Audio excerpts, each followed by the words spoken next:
Good morning, everyone, and welcome to the Natural Capital Solutions series being sponsored by Better Futures Australia. Today, our international and local speakers will be providing the reasons it is critical that we must act now on restoring our landscapes. Firstly, I'd like to acknowledge the traditional owners of the land, the Wurundjeri people of the Kulin Nation, and to pay my respects past, present, and emerging. My name is 𝗙𝗪𝗺𝗵 and I'm the founder of Frontier Impact Group, and we work on the funding aspects of natural capital. I'm also leading the regenerative agricultural initiative for climate crisis capital that is aiming to restore 500 million hectares of land by 2030. This is ambitious, but a target we need to meet. This is critical, especially for Australia, given the desertification of our land, as well as reduced biodiversity and depleted soils. Our land is also being impacted by poor farming practices and extreme weather events, which have led us to a climate emergency. Last year's fires are just the start of what can be expected if we don't take action. Better Futures Australia is running these workshops across a range of sectors and communities to share the great opportunities that are already happening and to scale up action on the ground so we can raise the ambition on climate in the lead up to the UN Climate Change Conference in Glasgow in November 2021. Better Futures is sharing what is possible so we can achieve more than we ever thought we could. Nature-based solutions needs to emerge as a top priority for meeting greenhouse gas targets. At the last Climate Change Conference, it highlighted that nature-based solutions can provide at least 1/3 of the solutions needed for climate mitigation. But currently, we receive less than 3% of the funding. Over the last 25 years, I've been working mostly in renewable energy and reducing greenhouse gases. I didn't recognise how important it was to restore the land. And even if we were to reduce all the greenhouse gas emissions, we would still have an impact and a challenge in reversing the impact of climate change. There are so many people and organisations that are doing great work in this area. I'm on the Southern Cross Advisory Panel, and the knowledge and quality of that network is incredible. The generosity of individuals such as Peter Andrews that showed me if we allowed nature to function as it was built to work, we would get amazing results. However, there does seem to be a disconnect with the city people that rely on the food that is produced, but are unaware in some ways of the big impact the food we rely on is depleting the planet. The Natural Capital series involves 3 events, with the first, which will focus on the importance of this in terms of mitigating climate change. As you listen to these speakers, what I'd like you to think about is why is it important and what would happen if we don't do something? What is the outcome?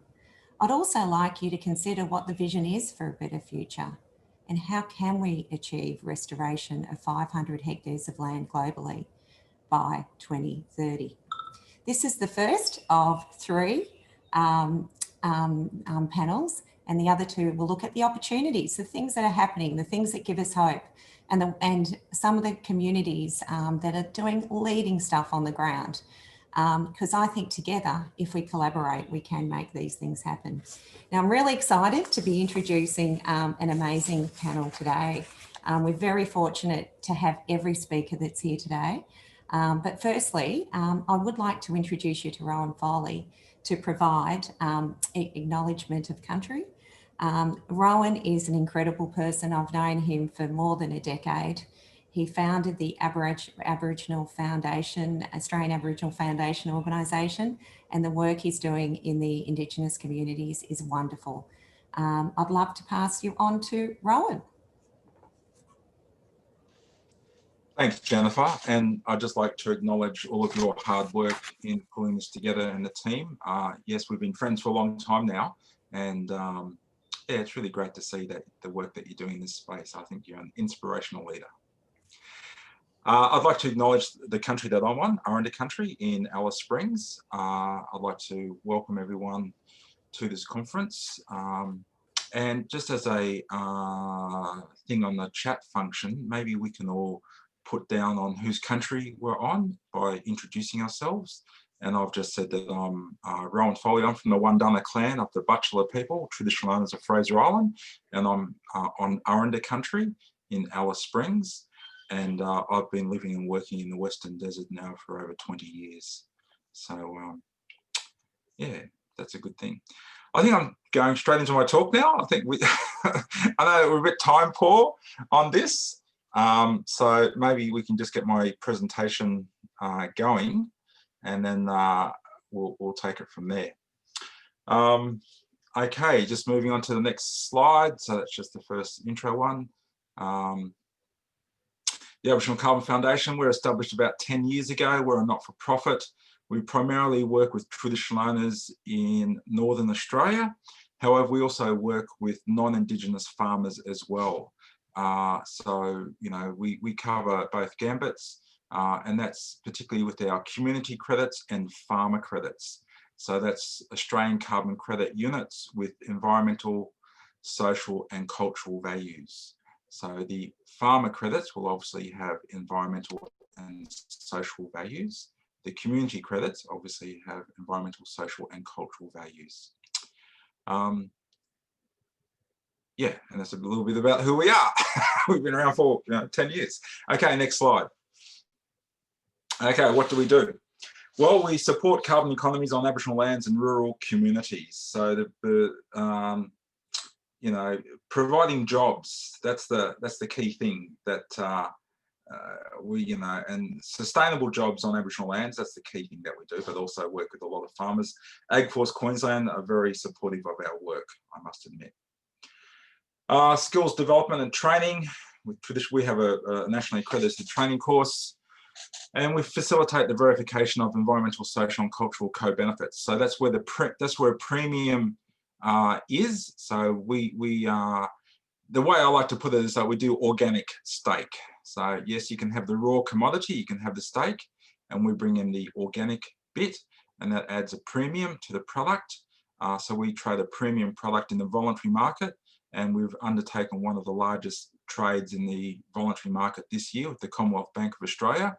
I'd like to acknowledge that they have bought a huge number of community credits, and we will also be looking, helping support their reconciliation action plan and their corporate social responsibility goals, because their investors like the fact that they're supporting the traditional owners and taking action on climate change. So we're helping them, their social license to operate.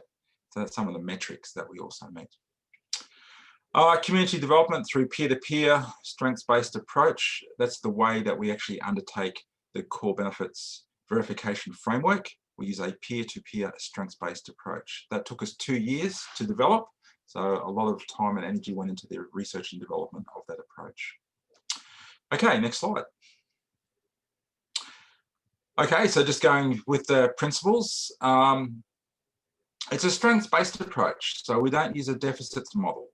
And that's something that, 98% of all the people working with Indigenous Australia, they come out and use a deficits model, which is something that we do not believe in. So we use a strengths-based approach. Peer-to-peer, we employ blackfellas, we skill up blackfellas, we use blackfellas, we don't get whitefellas from Melbourne, Sydney and Victoria to come in and take those jobs. We believe in local jobs.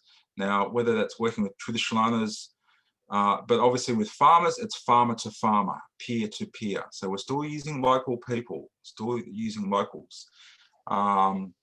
Someone once said to me when we said, "Oh, that's a bit racist, Rowan. No white fellas, only using black fellas." And I said, "Well, mate, with farmer credits, we only use farmers. Is that racist as well?" And they went, "Oh." So the principle here is peer to peer. It's about Indigenous leadership and decision making. And the other aspect of it is data sovereignty. It's the traditional owner's land or the farmer's land. It's their project.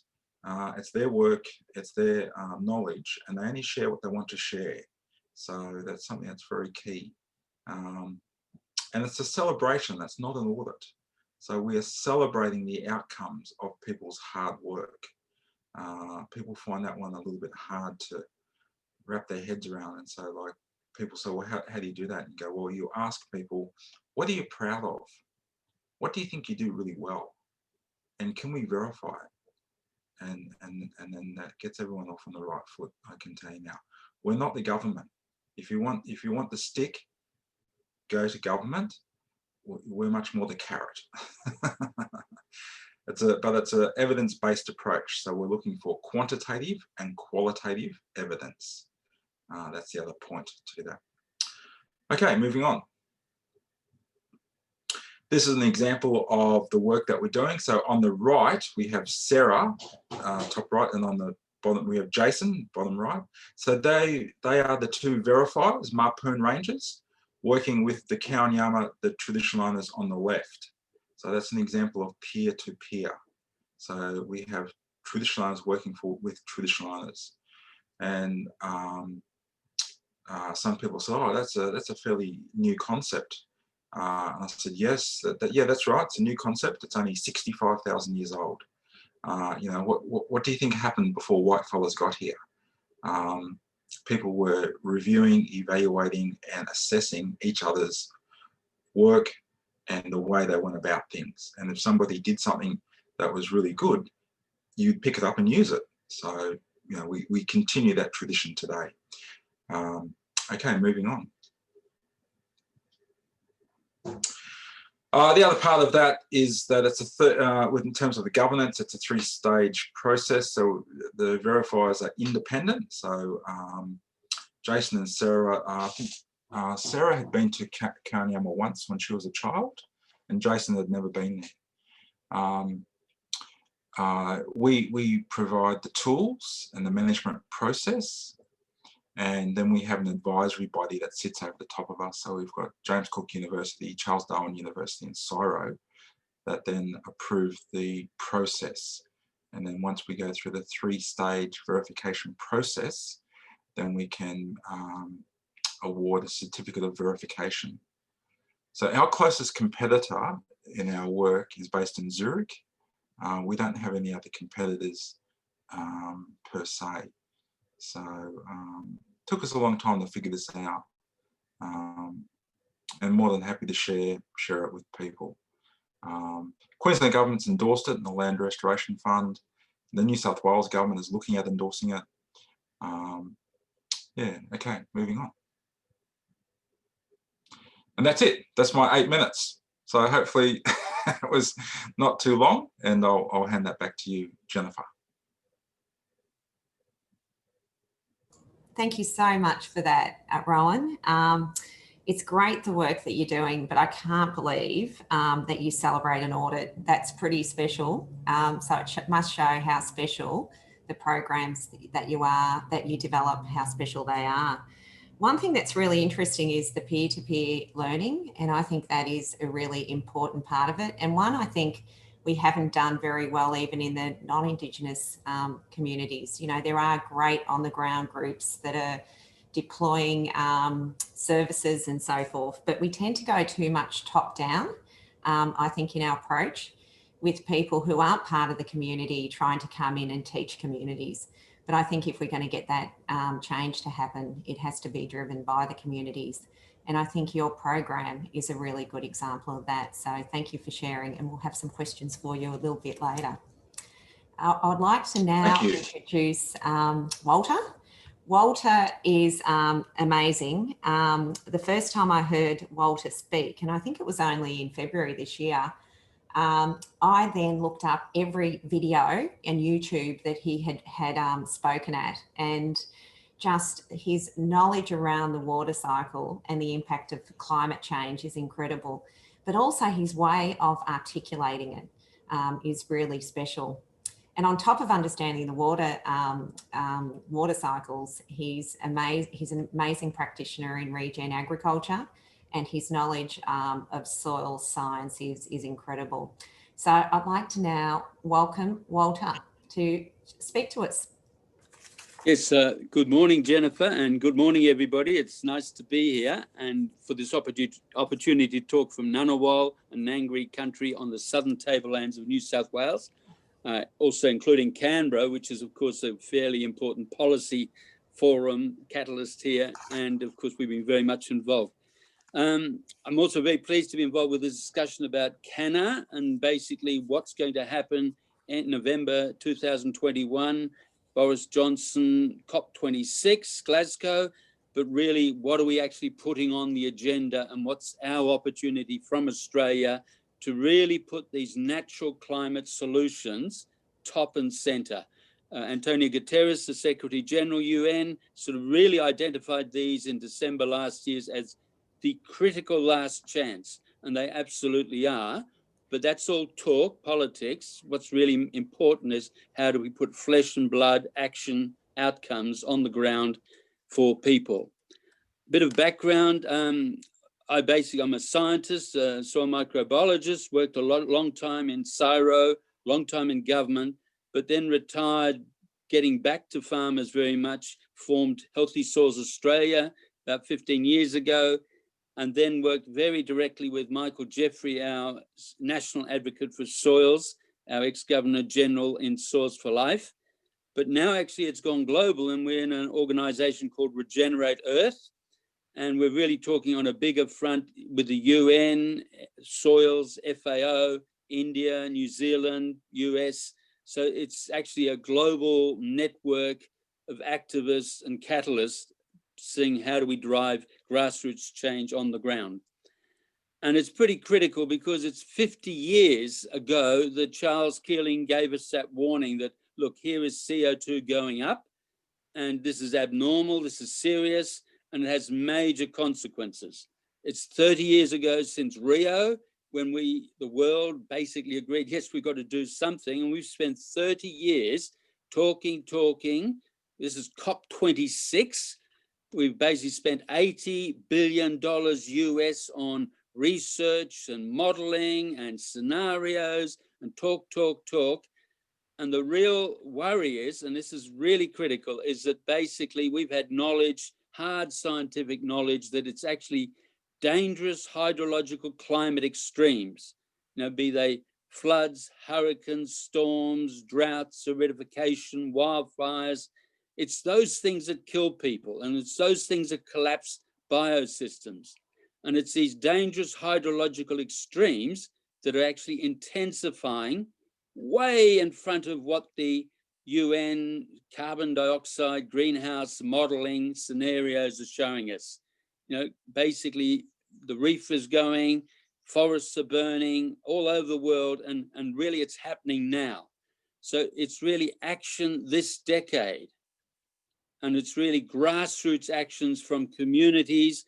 And if CANA and this COP26 agenda can really reinforce that we've got to switch the whole game to grassroots regenerative action rather than more talk and aspirational targets of 26% emission reduction, because that is 30 years too late. But while that sounds a pretty serious and gloomy scenario, which it is, the good news is, and it's very powerful, of course, there are very elegant, safe, natural solutions. And all we have to do is go back to nature to say, well, look, how did nature create these soils, these landscapes, these biosystems, their hydrology, and their natural cooling functions? How did she do that repeatedly with minimal interventions? And can we actually simply get our boot off her throat and help her to do that again? And that's in a sense what Regenerate Earth is all about. How do we look at these natural processes? Of course, verified, all of this stuff I'm talking about is totally verified scientifically. We could go into for hours and hours and hours, as Jennifer has indicated. But the point is that how do we get these natural solutions and actually make them work? And the priority now is how do we naturally, safely cool the planet? How do we actually no longer just delude ourselves about, hey, it's got to be X% emission reductions. It's actually direct hydrological cooling, because unless we buffer and avoid those climate extremes, it's cactus this decade. And of course, there are wonderful, easy solutions. And of course, I mean, think of it on a planetary sense. We've got a sun that's a nuclear reactor. It's getting hotter all the time. And yet the Earth, life, has gone cooler, okay? The Earth has gone into ice ages over the last 100 million years. And so here is life on Earth, Mother Nature on Earth, making the Earth cooler despite an intensifying sun. So what are the processes involved? How do we actually understand them? And then how do we regenerate those? Now, I don't want to go into all the science because, as I said, I've only got 4 minutes left, 5 minutes left. But the point is that there are a sequence of hydrological processes, but just give me one of them. It's very simple. When vegetation transpires, it takes water from the soil, from the earth, and moves it from a liquid from the earth as a gas and transpires water vapor. To do that, every gram of water that transpires has to take 590 calories of heat from that surface to take it up into water vapor. And so that's cooling the surface 590 calories per gram of water transpired. That basically offsets 24% of the incident solar radiation from the sun.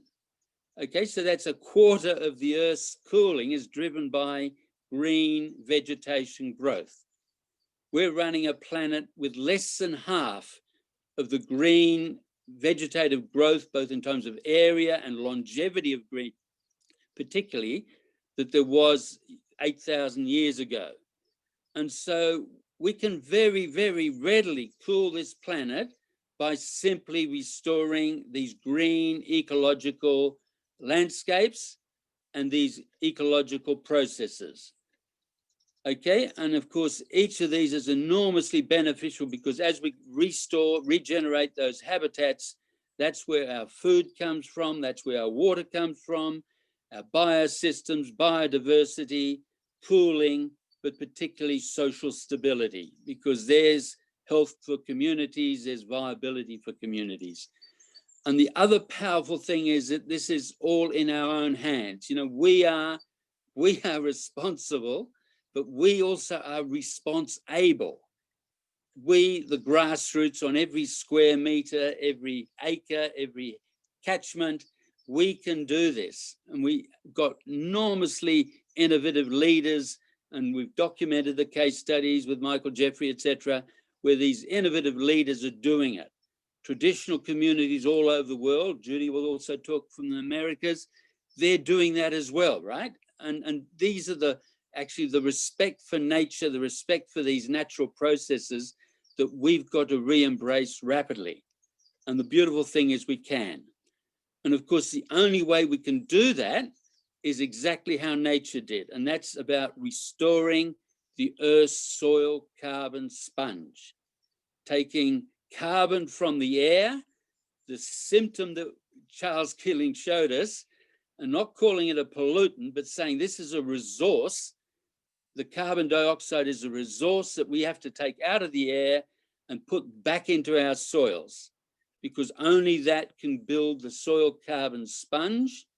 Only that can give that soil the capacity to infiltrate, retain, make available water. And every gram of carbon we put in the soil can hold 8 to 20 grams of extra water in a well-structured soil. So it's this enormous natural multiplier effect.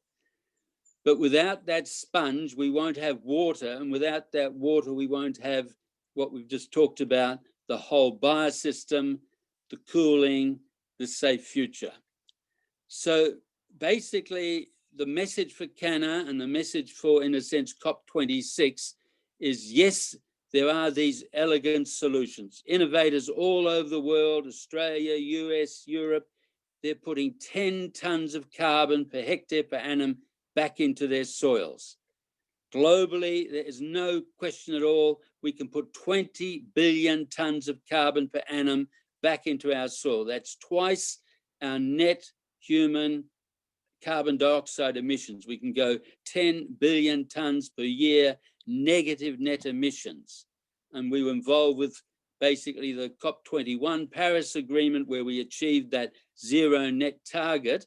But now the issue is, no, we can go negative net, but the real issue isn't just carbon accounting. The issue is putting it back to regenerate the Earth's soil carbon sponge. And of course, that comes exactly into what Jennifer opened this discussion with. That's where natural capital is. You know, it's the actual restoration of the health of our soils and ecosystems, that natural capital that gives us water, food, biosystems, economic stability, social stability, and a safe future. So it's in our hands. Our future is in our hands. It's in our soils. We're standing on it. Our indigenous nations globally knew about that, cared for it. That's what caring for country was all about.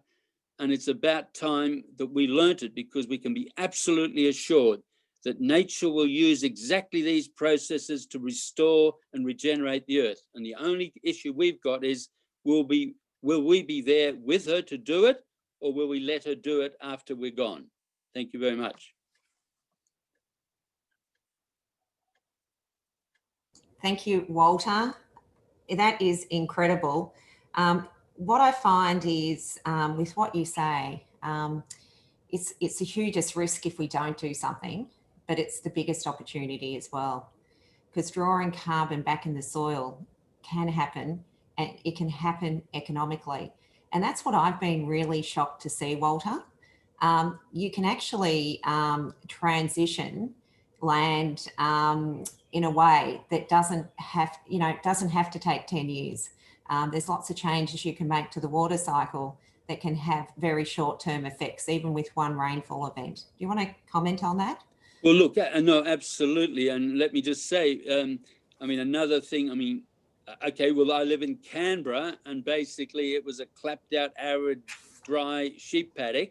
But now under urban forests, where we've regenerated the country, it's 12 degrees centigrade cooler on a hot summer's day compared to the concrete suburb next door, which has got no vegetation. So these are effects that are very, very significant, but they can also almost be instantaneously. Just putting a green cover crop across a landscape can very rapidly, within months, mitigate that warming, that desiccation, that aridification. There's another part of this hydrological cycle, which of course is cloud albedos. And yeah, look, it's in a matter of minutes. A cloud comes over and we reach for a jumper to get warm, or stop from getting cold. So these effects can be done basically within, our times, months, minutes, years, rather than the centuries, many centuries it would be taking to draw down carbon for it to have an effect. The other thing is, people are doing it all over the world, restoring soils. Absolutely. Every gram of carbon you're putting in the soil will then increase that hydrology then and there and forever onwards. So yes, people are regenerating soils 3-5 years. And I mean, the Dutch, for example, they take stinky, saline, toxic slime from the bottom of the Rhine River and turn it into organic polder soils, growing tulips and vegetables within 10 years. So no, we can do it. Fantastic. I think that's really exciting. And in the next series, number 2 series, we will be talking about some of those solutions, which is pretty exciting in more detail. But what I'd like to do now is introduce Judith Schwartz. Now, we are so grateful to have her today. She's well known as an author that looks at nature-based solutions. And she's written a number of books, Cows Save the Planet, Water in Plain Sight, and her latest book, Reindeer Chronicles, which is a global tour of ecological restoration. And Judith, you live on the side of a mountain in southwestern Vermont. How beautiful. It is my pleasure to introduce you to Judith. Thank you. It's a pleasure to be here, and I know it's tomorrow where you are. It's still evening here. The side of our mountain is quite dark right now, except for a little sliver of moon. So the conversation up till now, what it brought to mind is a quote about the field of permaculture, which of course is a approach to design and managing land that came about in your country. And that is that the problem is the solution. So we often think about carbon as a problem, but as we're finding, carbon is also a solution, and that turns on the soil. So when you're bringing carbon into the soil, so many wonderful things happen. As Walter said, it creates a sponge so that the land that previously could not hold water, so that water would just run off and you'd get erosion and all of these problems. That land, once there's carbon in the soil, can hold, retain, and slowly release water and support life.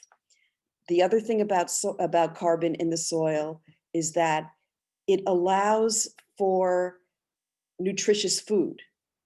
So there's this incredible underground economy, so soil isn't merely kind of like a place for us to put plants and crops. Rather, those plants and crops grow to health and therefore become healthy food, depending on the state of that soil, if you have healthy soil. So our food can only be as healthy as the soil in which it is grown. Then the other important thing about carbon in the soil is that it supports a whole underground economy and tremendous biodiversity. All these different microbes and fungi and critters are supported by this carbon-based economy in the ground. So there is our solution through the carbon in the soil. So in terms of climate specifically, often when in policy discussions, climate is discussed, it's often in terms of charts and graphs and who's right, who's wrong, whose fault is it. But I think it's important that we open up how we talk about climate, because climate is also about the forest outside on this hill. Climate is also about a river that's flowing, and because the land has been managed well, that I'm thinking particularly of a landscape in Zimbabwe, where at the Africa Center for Holistic Management, where because the land has been managed well with animals and with managed animal impact, that river now flows a full kilometer farther into the catchment than it had in living memory. So what I'm saying is that climate is also about landscapes, because generally what has been missing in our climate conversation is the role of functioning ecosystems in climate regulation. So, by just speaking in the abstract about carbon, we're really not hitting it. And the important thing here is that this is where we have extraordinary agency, because we know that we can restore even large-scale damaged ecosystems. So we have it within us to restore the Earth's climate regulation capacity. So, Walter was mentioning and Rowan's mentioning, actually a theme here is that it's not about the politicians for us to appeal to. It's about what happens on the ground. And it's really important to understand that there are efforts on the ground happening everywhere around the world. And that is why I wrote the book that I just finished, which is a kind of global tour of earth repair. The title is The Reindeer Chronicles and Other Inspiring Stories of Working with Nature to Heal the Earth. And I know it sounds funny, but saying this as a writer, but it's not that I leap into writing a book like, oh, I think I'll write a book today. Rather, it's that a topic becomes so compelling and feels so necessary that I know I have to go through the really challenging, I know, and rewarding process of writing a book.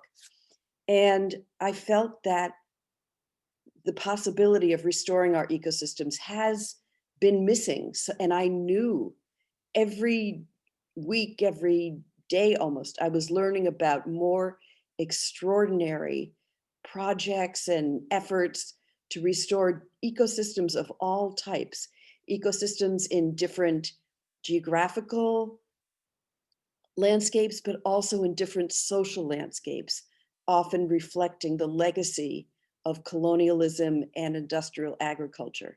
So, you know, I can just say here in the United States, even in my little community, we're working on a regenerative food network so that we can better source food for the community, as well as restore our land.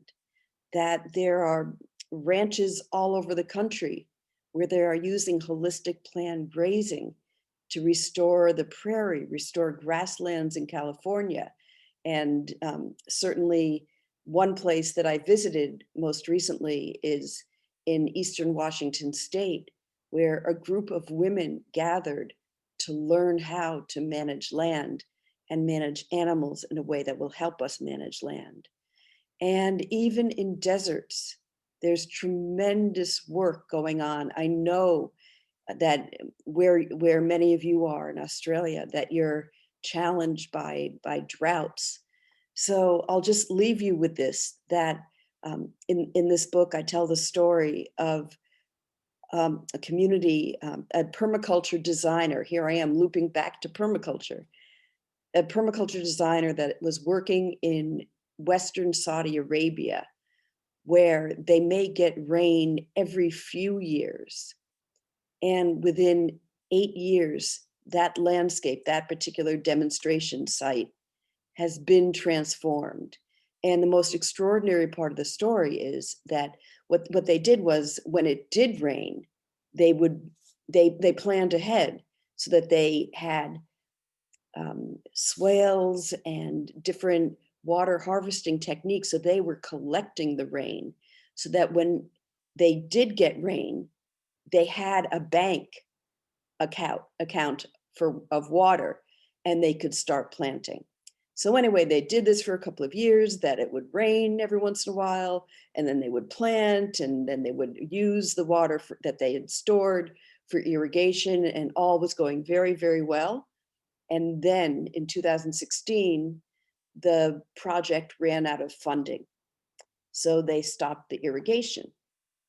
Now, the amazing thing is that 3 years later, the permaculture designer, who's an American named 𝗙𝗪𝗡, went back to that area and saw that even with just a tiny bit of rain, 80% of the trees they planted survived.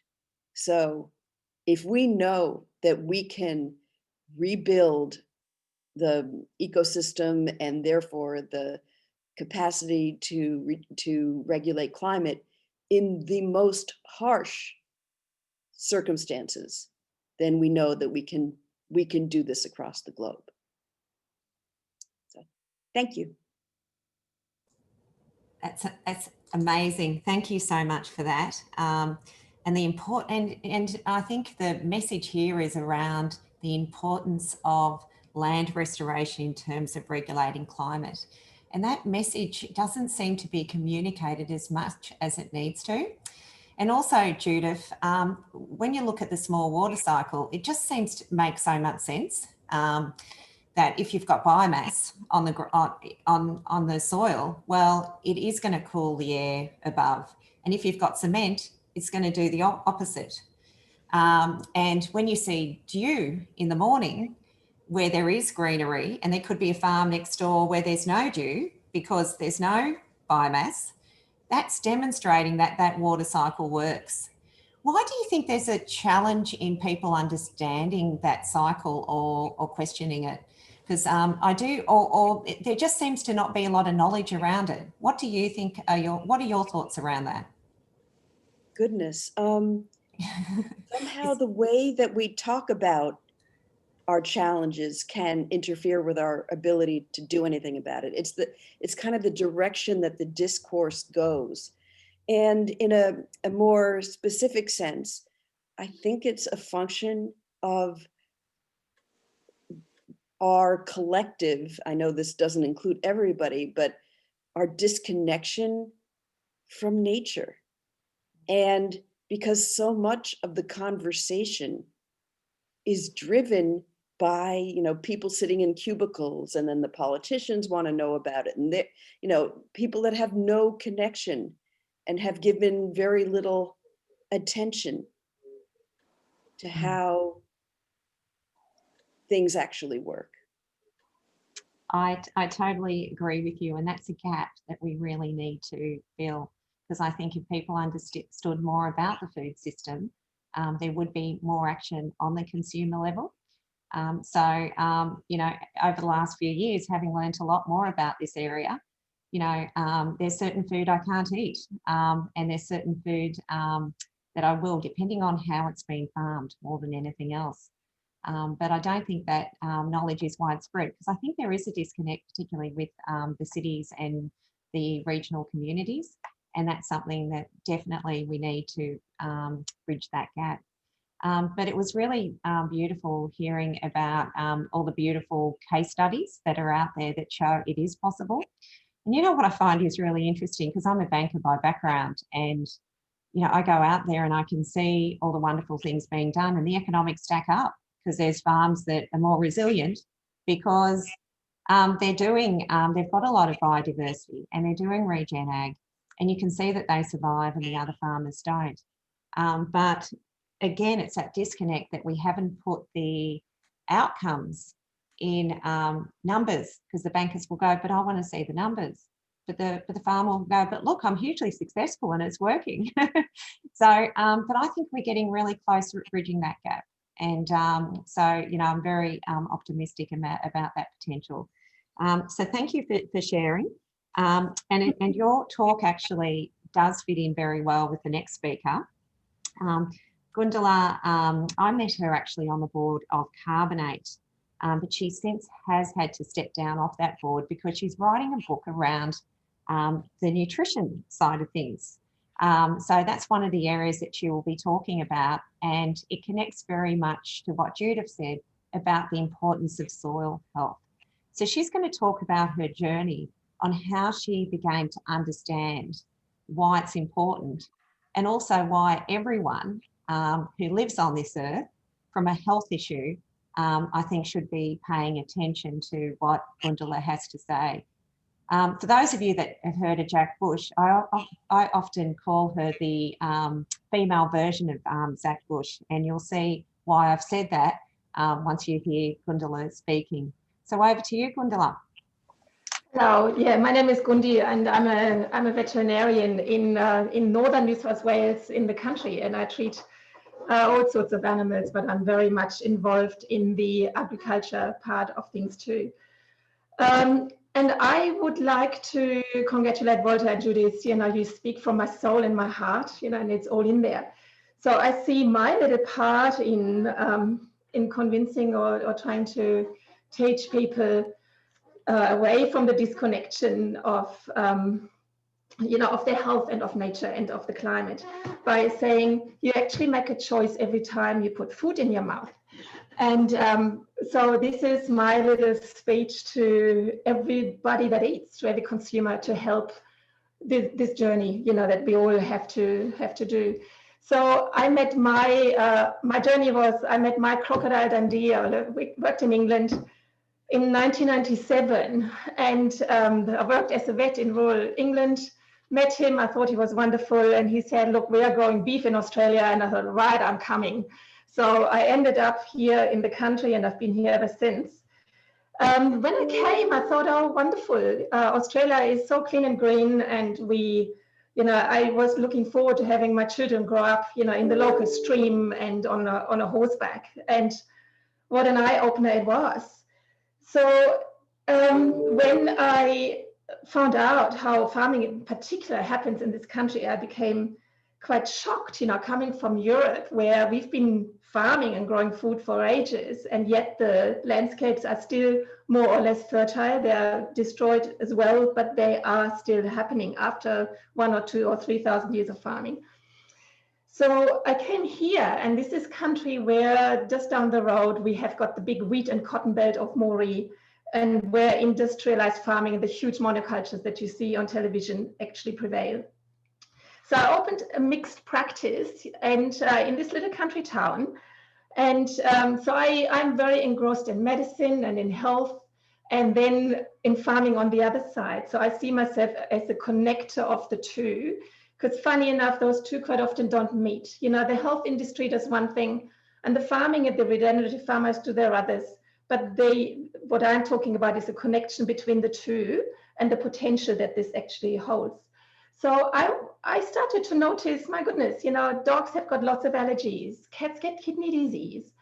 Dogs and cats get tumors everywhere. Why is that? Why did I put this dog to sleep last week that had leukemia, and it was only 18 months old, and it had spent 9 months of those 18 months on a farm in 𝗏, where the crop dusters come and spray the toxins over the country.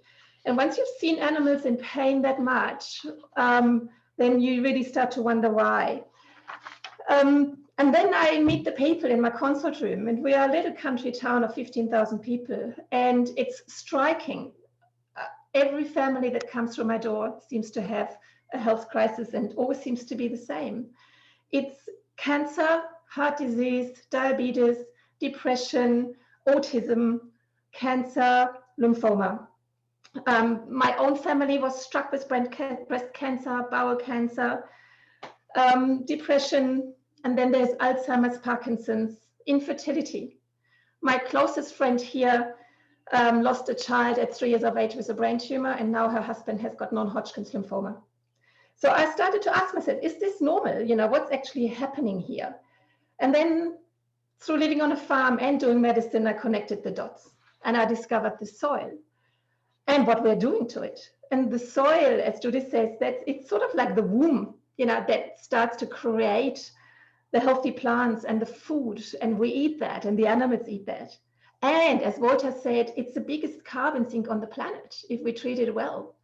And the more carbon it's got in it, the more fertile it is. And then I discovered what modern farming does.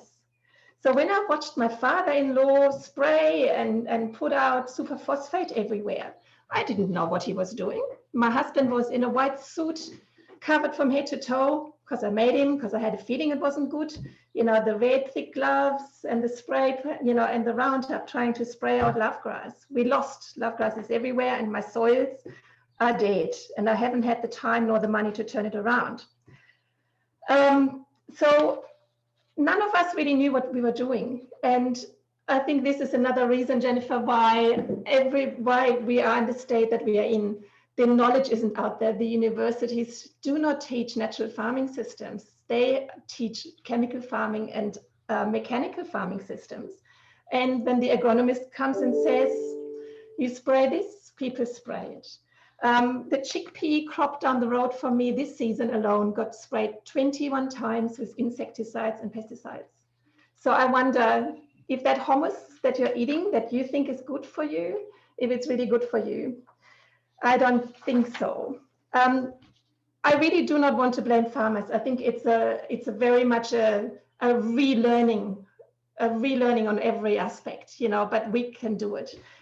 So when I discovered that every inch of food producing country, and I'm not talking about cattle in grasslands, I'm talking about cropping and vegetables, every inch of the millions of hectares on our planet is actually drenched in chemicals like glyphosate, 2,4-D, paraquat, DDT, or fertilized with superphosphate and nitrogen. The soil normally is alive with a microbiome that resembles our gut. And this is interesting again, where our health and the health of the planet are so intricately connected. The soil microbiome and ours in our gut is very, very similar. And without it, it's cactus. It doesn't work. So in 1 tablespoon, 3 billion little microorganisms. And what do? That was a very interesting journey when I discovered what they are actually doing. They are producing our nutrients. They make the minerals available for the plants. Without them, the plant can't suck up the minerals and then we can eat it. This is why you are probably magnesium deficient or zinc deficient. What happens if the vitamin B1 doesn't get produced in the soil anymore? On a population level, we should have 5 milligrams a day and we get 1. And I've seen cattle that die of spasms because their brain literally dissolves when they don't have vitamin B1, also called thiamine. So the soil is central to health. So when the soil microbiome gets killed on every inch of industrialized farming country, it gets dead. It does not absorb water, but it does not produce the nutrients that we need for our health. So we are overweight and undernourished. You probably heard this before. There is no health without healthy soils. You kill the soil, you will kill the population. For example, suddenly the population of Australia or in the US has an autism rate that jumped in the last 50 years from 1 in 5,000, which would be 3 in my little town, to hundreds. And it's predicted to be 1 in 3 by 2030. The cancer rate is 1 in 2. Infertility in men is 1 in 3 and in women 1 in 4. And Alzheimer's is predicted to be reaching everyone. The government is spending huge amount of money on health, or let's say it's not spending it on health, it's spending it on disease. And in the last tax report I saw, it's about 30% of all taxes paid. So the impact is huge. And try to imagine a society where we all have cancer, where the older people forget everything with Alzheimer's and the young people that grow up with autism. And all it is, most of it, not all, but a lot of it is linked to the soil and the destruction of it. And if we get that right, we get the soil right, then, you know, we absorb the carbon, you know, we make it, you know, the water gets stored and so forth, what we heard before. So what can we do? And this is what I want to, this is my, my plea to everybody out there in the city, you know, let's connect, because these regenerative farmers that are out there, they need you to buy that food. You know, they're doing an amazing job, but if they don't have anybody to sell it to, then they have to fund it themselves, because I think it will be a while before the government or all the carbon schemes will really give them money. It is us, the consumers, you know, the people that will have children, what we feed our kids, what we feed ourselves, especially women who buy most of the food. I want you to be aware that if you go and buy those strawberries or those blueberries in that shop, that they are covered in poisons and they're not nutritious. So by buying organic food or regeneratively grown food, you actually don't just heal yourself, you know, you heal actually the planet, because you enable all the soil and all the landscapes and all the water, you know, to be restored and regenerated by the farmers that are doing the job for us, for all of us. And there's immense hope in all of that, because we can, you know, I've been through phases where I nearly lost hope, but it started raining again after the drought and I can see nature recovering. And as a vet in my clinic, I've never healed anything, you know, like I can put a plate and a few screws on a bone, but the body heals it. I facilitate, I help, but I don't heal. Nobody does. Nature does, you know, our body does. And so this is a big hope that, you know, nature is resilient, nature can bounce back, the soils can come back so fast when we do permaculture or cattle through landscapes, and our health is just the same. Stop poisoning it and it'll all happen, you know, and that's my big plea. Everybody that eats, you know, like one choice that you can make tomorrow, next shopping trip, you know, just choose that organic, you know. I know it's expensive, but it's like either pay now or pay later, you know, we can't afford not to. So it's not just about your health, you know, you actually heal the land and you heal the farmers and you help that next farmer, not like my friend, you know, who lost their 3-year-old child with a brain tumor, because that's all linked. There's no health without the soil. So that's my little journey. Yeah. That's fantastic, 𝗙𝗪. Thank you for that. And in our discussions during the week, you pointed out how often people are eating food and having a balanced diet and think it's healthy, but it's not if it's got comes from chemical production or depending on the way the livestock is managed. All those sorts of things contribute. And I think there is a lot of learning that needs to take place because people just don't really think about it at all.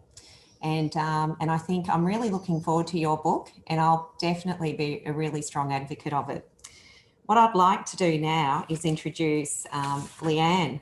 𝗙𝘂 is actually working at WWF on sustainable food and agriculture in the face of climate change.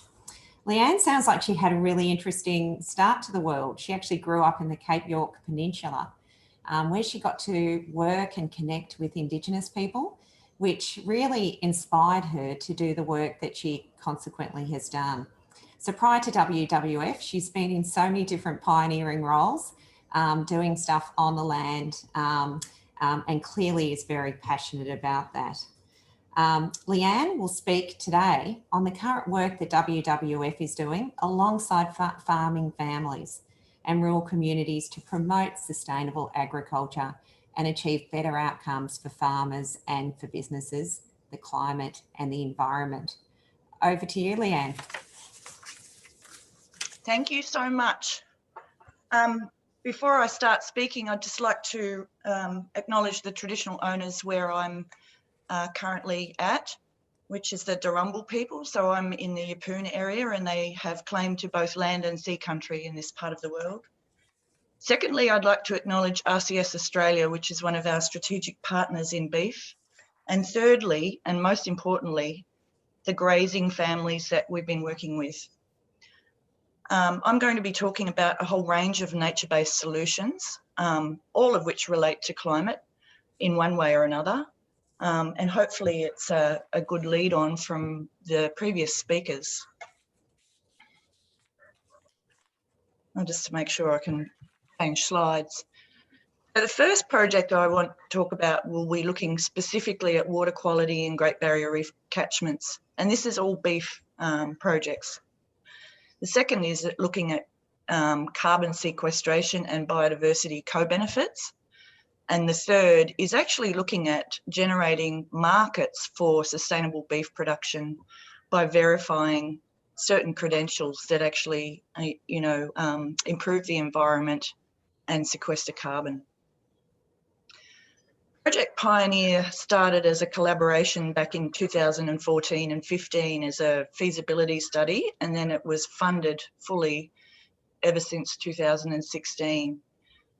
The idea of Project Pioneer is to facilitate farming families to transition to innovative grazing management, which is regenerative, through a long-term support arrangement going over several years.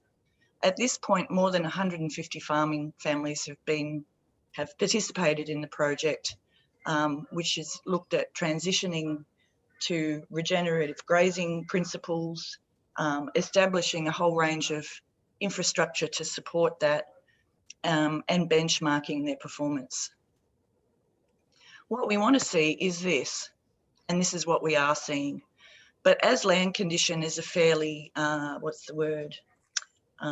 subjective sort of assessment of what we're doing on the country, we wanted to look a little bit more closely. So what we did was have a look at paired properties. In each pair, which are side by side, just across the fence from each other, one is a long-term regenerative grazing property and the other is a conventional grazing property. The measurements that we've undertaken included vegetation, water quality and water infiltration rates of the soil, that is. I know this is data, but it's very interesting. On the left is the vegetation data showing 𝗿𝗏𝗃, 𝗥𝘃𝗃 and 𝗙𝘃𝗃, which are the three locations of the properties. And the control is the conventional property. The treatment is the Project Pioneer regenerative property. You can see the difference in bare ground, in total ground cover, which is the dark blue, and in also 3P, which is the preferred palatable and perennial species that we are looking for. Another of the results, which I'm not going to get heavy with data, is the water quality. This is the overland flow from a first flush after a storm. And this is the difference between the regeneratively grazed property and the conventional set stocked property next door. It's quite extreme. But what we hadn't anticipated, and we were really just fiddling around with it at the time, was the water infiltration rates. So you can see the treatment again here is the regeneratively grazed properties. We've combined all the data, and the control is the conventional properties next door. The infiltration rate, the rate at which water penetrates the soil, is so much quicker in regeneratively grazed properties than it is in controls. And this has been what's been, you know, unexpected, I guess, but really exciting, particularly for the grazing families, to know that they're actually making greater use of rainfall, which means that they're more resilient and their soils are capable of absorbing more water. So getting to Walter's point. Sorry. The second project we've been working on is looking at the feasibility of carbon farming projects involving vegetation regrowth on beef properties in Queensland, funded by the Land Restoration Fund, and in partnership again with RCS, Queensland Trust for Nature and Green Fleet. The idea was that with three grazing families, we co-designed proposals for carbon farming, which had verified biodiversity co-benefits. So the exercise was quite intense in terms of data collection.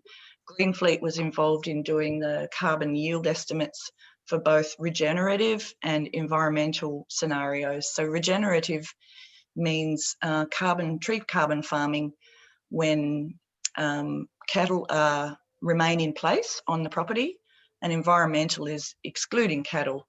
Over a 100-year period, you get the same carbon sequestration, but it's a slower process when you continue to have cattle on the property. Queensland Trust for Nature undertook all the biodiversity surveys and condition assessments, and Resource Consulting Services helped us with the identifying opportunity costs and other financial implications for doing carbon projects. So the question for our beef producers was, what price do we set for our carbon with biodiversity co-benefits? And how much of our property would we give over to the carbon farming projects? This has been an exercise that was assisted by Bain & Company. They had quite an interest in helping us do the business case, or prepare a business case. And you can see that across the top here is a price. So we've looked at a number of different prices, or a range of prices. And across the side is the percent of property that might be given over to a carbon farming project. And you can see that it's not until you get to a certain price that the business case actually stacks up for our grazing families. So whilst we believe there's a good market for carbon with co-benefits, we do have an issue with pricing of the current carbon prices, which still makes it pretty tricky for graziers to break even over a 25-year period of a carbon farming project.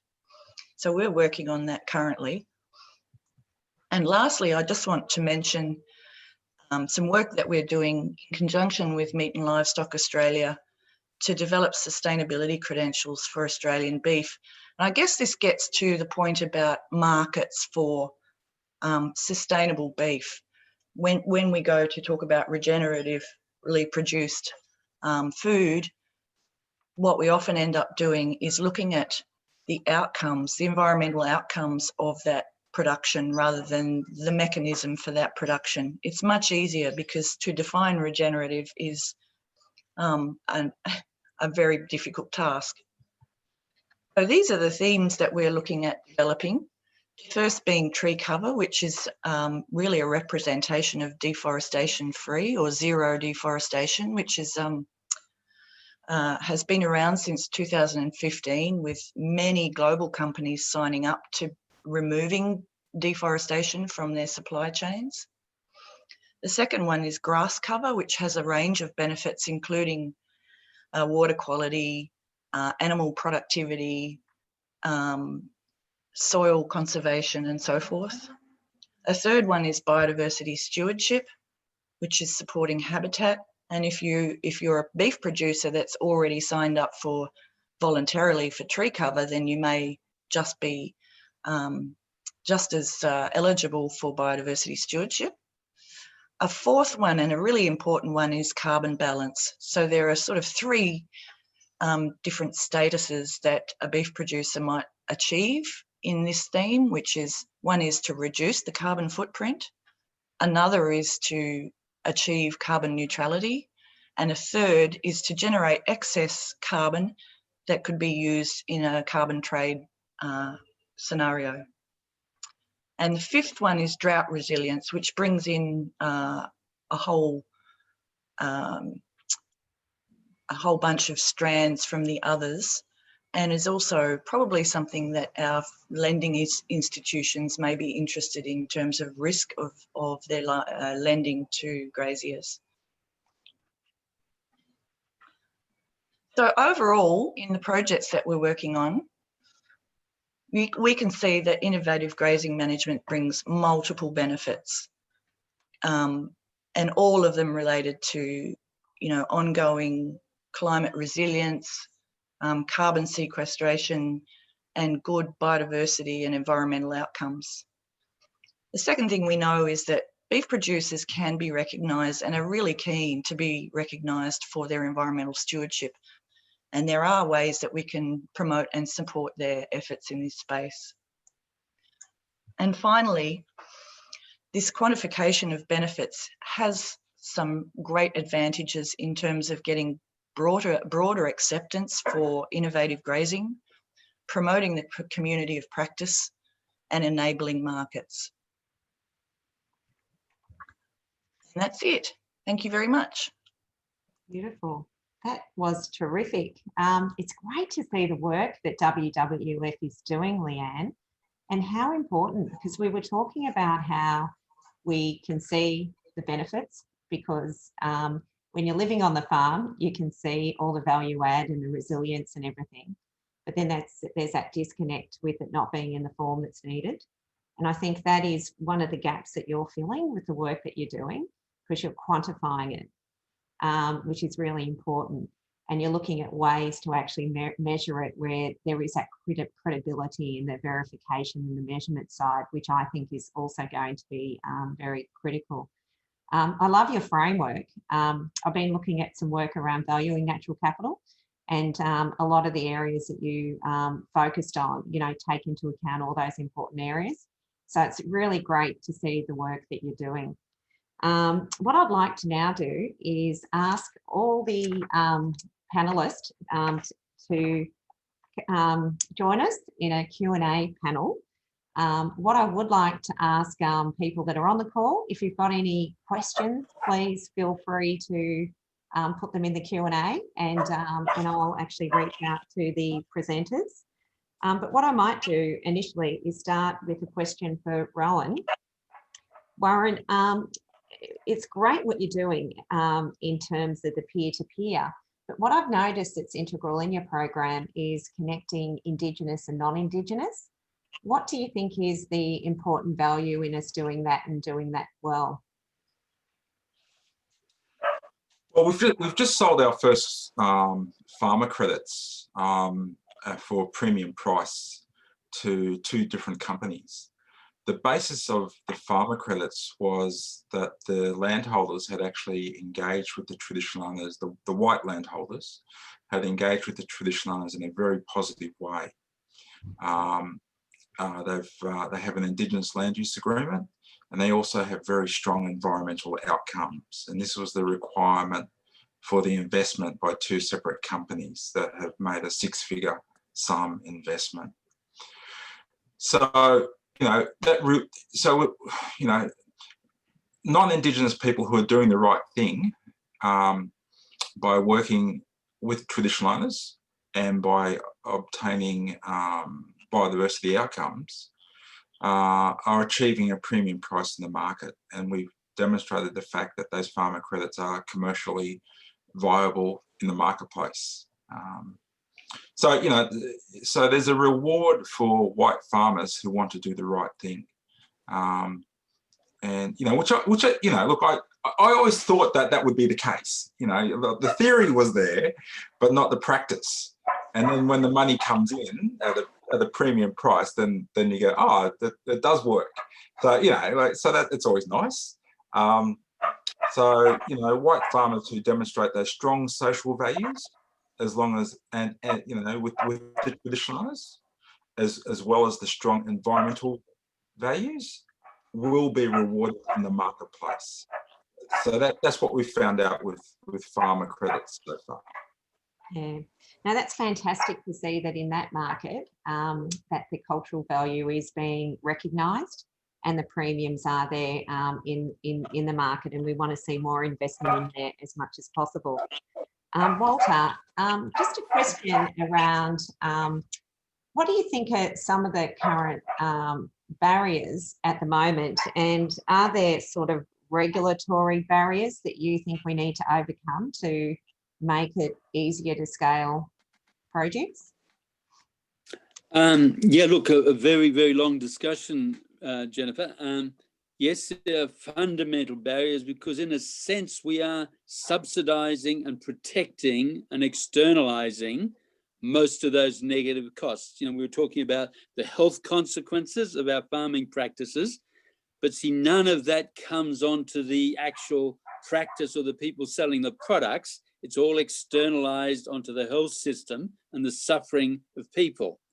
And as we're saying, we're spending, you know, billions and billions of dollars on these health and just, liabilities, but it's being transferred to the public, to the taxpayers, to our children, rather than to the product. So we're in a completely bastardized, distorted market because of this protection and this subsidization.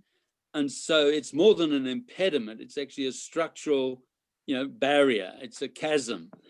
And so this comes back to the other point, it's really the grassroots community. It's basic, like 𝗙𝗪 sort of said, it's we vote every time we spend $1. You know, when we go and buy food, we are choosing and we are selecting. And that's really the only point of agency and power we have politically. The other point of agency we have is, yeah, we're walking on it, our soil. You see, because it's what we do with our soil, that's still in the control of farmers. And again, that's the only point of agency, whether we have a desertifying, degrading, aridifying landscape, or we're progressively making it better. So yes, there's fundamental impediments there. It's, I mean, in the US, they've got a farm bill, goes 97% to the big corporate farming businesses, that has got, it's about $980 billion a year, which is roughly the rural GDP. So think of it, there's a protection racket equivalent to the rural GDP, locking in these externalities, protection, subsidies. And so the only way around that is, yes, grassroots community action, and then people recognizing it's their own health that's on the line. I can't hear that. You must be muted. Yeah, it is the health issues that 𝗙𝗪 discovered that I think will be a big driver. And 𝗙𝗪, how do you think we can communicate this? I think a book on the subject would be really good. But how do we get that message across to the public? What is the best way of us in succeeding in achieving that? Yeah, it's a hard question how to get any concept out into the public and how to change behavior. Books are great, you know. I hope I'll finish mine one of these days. Just the recurrent theme. Like when we think 1 year back, you know, I was actually in tears, and you were here, Jennifer, on my kitchen table, like I was devastated. The drought was full on, and I thought everybody just votes for politicians that do the opposite. I had lost all faith. So it is a very hard question, what does turn around? But now a year later, suddenly we are talking about soil and we are talking about carbon, and suddenly it is known that cancer is a lifestyle disease, and so it is slowly trickling through, that we do that, and just repeat the message, keep working on it and make people aware. The thing is, like, I talk to a lot of people as a veterinarian, like hardly anybody actually connects those two. Everybody thinks, oh yeah, organic food is great. It'll be good for me if I eat organic, and I won't get sick. And then the next thing is I can't afford to, and then I always say, well, you have to, it's just not negotiable if you want to stay healthy and if you want to give birth to a healthy child. But then, the connection to the food that is grown organically actually saves the planet as well, because of all the things that we talked about, the water and the carbon. That connection, that I buy that organic egg and I'm saving the farmer and the farm and the soil down the road, that connection, we just have to start talking, TV and so forth. Yeah, and events like this, and this is why what Better Futures Australia are doing is so important, because we're branching out, and the more people we can link into this conversation, the better. And on that note, Jason has made a suggestion here. He says innovation is key, and he suggests, well, perhaps what the current fertiliser companies may be looking at is innovating and moving more towards natural solutions, perhaps. He was suggesting it might be an opportunity for you to have a debate with some of those people at some point in time. How do you like that as a suggestion? Yeah, Gundy. Yes. Oh, wow. I wouldn't hold my breath, to be honest. I think those changes will be very slow. To the agriculture industry, like Walter says, is so entrenched. So much money. When you look at the money that is spent between the north of Australia and the south on a, let's say, 1,000-kilometer, that money is huge. And behind it, as we all know, are the companies like Monsanto, Bayer, BASF, Incitec. Bayer and Monsanto are now one. One makes people sick and one gives them a tablet to make it better. The money involved is so strong. I'm not saying that we shouldn't have the conversation with those companies. It's a must and we have to. But I get impatient, and I think we will not, it will take ages, before they will turn around. Let's just do a grassroots, let's talk this, vote with your dollar, because market forces will be very strong. If in the Woolworth shop, the organic section is actually always bought out and people are buying it, that gives a really clear signal, to the farmers to actually change, because I always say, nobody gets out of bed to destroy a planet. We don't do that. It just happened. And now the farmers are locked in their financial systems. They have got their headers. They are in debt. It's very, very tricky for a farmer to get out of that, out of those systems. It will be really difficult for the whole fertilizer and industry, same as the medical industry, the doctors, to get out of it, bypass it. Just go vote with your dollar. So I have a question over to Judith. I wanted to understand, Judith, whether the food side, you have the same issues in the US in terms of the understanding around the way food is produced and the consequences of that, and sort of what is happening there to perhaps change that in some way as well. Yeah, we certainly do have those problems. And yeah, I mean, just that the parts of the country that have been involved in the industrial agricultural model, they are not thriving. Anyway, it's just like a whole matrix of disconnections. I do think that people are figuring it out. A big challenge is the wealth disparity in our country, that many people really cannot afford healthy food, that the price of food leads them to poorer quality food. At the same time, I know that there are lots and lots of efforts. Certainly during COVID, there's, you know, like there's been a lot of local organizations and efforts to help, like as farmers are losing their clients, as restaurants close, to connect farm grown healthy food to people who need it. So it's, you know, it's here in the US, there's so much going on all the time, a lot in the negative path, but then a lot that we don't, a lot kind of under the surface that are positive changes and people making connections. And yeah, so all of the above. Yeah, thank you for that. And Leanne, I think the verification site that you talked about is an important part of it, because if someone can go to the supermarket and understand exactly, you know, how many carbon emissions associated with that food and how it was farmed, I think we will get those changes. What are your thoughts? Yeah, I think that's right. I mean, pardon me. There's already, as I put in the chat in response to one of the questions, there's already, you know, certification schemes out there for various things, and Land to Market have their ecological outcomes verification, which is really looking at, you know, the outcomes of regenerative production.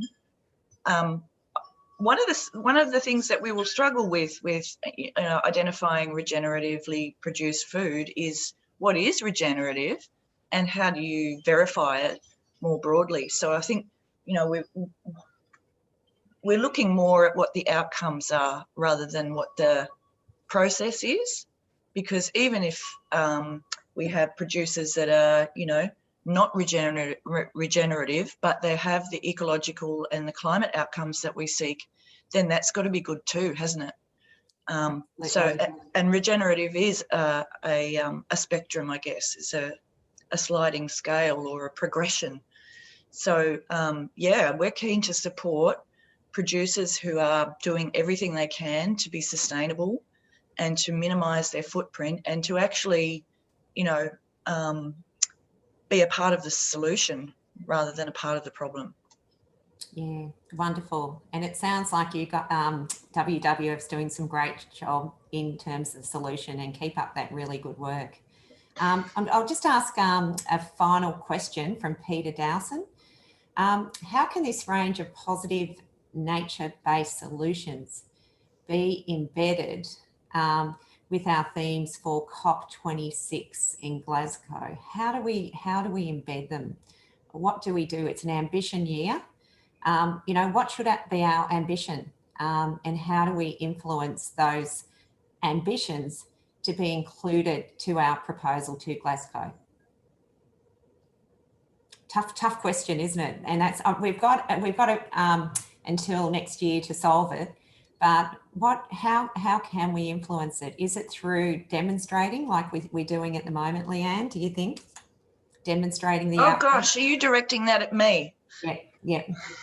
It's too big a question for me to be able to answer. I was hoping some of the gurus on the panel would step in and give their sage advice on this. Yep. Okay, I'll ask Walter. Go for you, Walter. Walter's still on mute. Mute, right. Yep. We have the case studies, right? And so it's all there. It's all the evidence is there. So we've got these outstanding case studies, and these are individuals, but there's no problems. We could say, look, here is a blueprint scaling up this. If just say a cluster of 30 farmers were doing what this leader was doing in that region, it would have the critical mass to turn around that regional industry, viability, value chain, what have you. And in a sense, for COP26, it's simply to say, yes, we can. You know, Obama's stuff. Yes, we can. These blueprints at this scaled up of these innovators would address these problems, would make these job opportunities, would make this revitalization of social capital, and of course would regenerate these natural capital values. And I think it's just, I mean, not we have to do them because we haven't got the resources for that, but just to scale up each individual, or not each, but leading individual case studies to be actually regional strategy blueprints. That's amazing. And what do you think we could achieve by 2030 in land restoration in Australia, Walter? What should be our aim? What should be our ambition? Oh, look, no, I'm a little bit more with our Indigenous brothers and sisters in that. Yeah. Look, this country's been evolving for 46 million years. We're the driest inhabited continent, and 95% of our deserts are green. That tells us something, right? So all we have to do is get our boot off her throat and let nature and help nature restore that. So I think, yes, we can either by 2030 regenerate that rapidly, successfully, or basically by 2030, the wildfires, the aridification, the drought, the uncertainty, the social crises will become redundant, and it's no longer an issue because we're basically gone cactus. Yeah. Thank you for that. And we'll have to close on that front. I could have asked everyone another dozen questions, and it's just a shame that we've run out of time, but thank you so much. But there are a few important things I just want to mention. We are going to have a poll survey that's going to be sent to you, because what we want to really understand is where isn't the messaging right? Because everyone on the panel here knows that this is something that we have to do. It's not something that we should do, we have to do. And why isn't that message getting across? And why isn't it happening? And we want feedback from the people on this Zoom and even the panelists on why can't we get through and what do we need to do? Because our planet really relies on it. We have 2 more sessions where we're going to talk more about harnessing the opportunities. And land for market was mentioned by the ecological outcomes, and we will have Tony Hill that will be talking about that, and many other wonderful speakers. We've also got on the 26th of November, we are unpacking the ecosystem of players, making the solutions happen on the ground, which is fantastic. And there is a link that Lisa has put forward in the forms if you want to contribute. But your input is so invaluable for us actually identifying the solutions. And what I'd like to also do is please sign the Better Futures Australia Declaration if you haven't, and share your climate story. Everyone that's been in this space inspires me, because everyone has contributed, everyone I come across, just the passion in the land restoration sector and the little miracles everyone does every single day.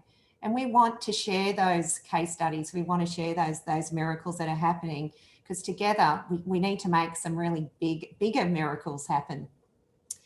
There's also a sector working group on this area. So please join this sector working group, because again, the more we can get together, and Lisa is doing a great job from Canna. She's extraordinary. But the more people that she can get on board, the more of the influence she can make. I would like to thank all the speakers as a final note. Each one of you, I have so much respect for the contribution that you've played. But I'm counting on you to continue to play that, because we need you now more than ever. But thank you for your wonderful work. Thank you for everyone joining us. Thank you for Mel for the great job she's done on the communications. And have a wonderful day, and look forward to seeing you at the next webinar. Bye for now.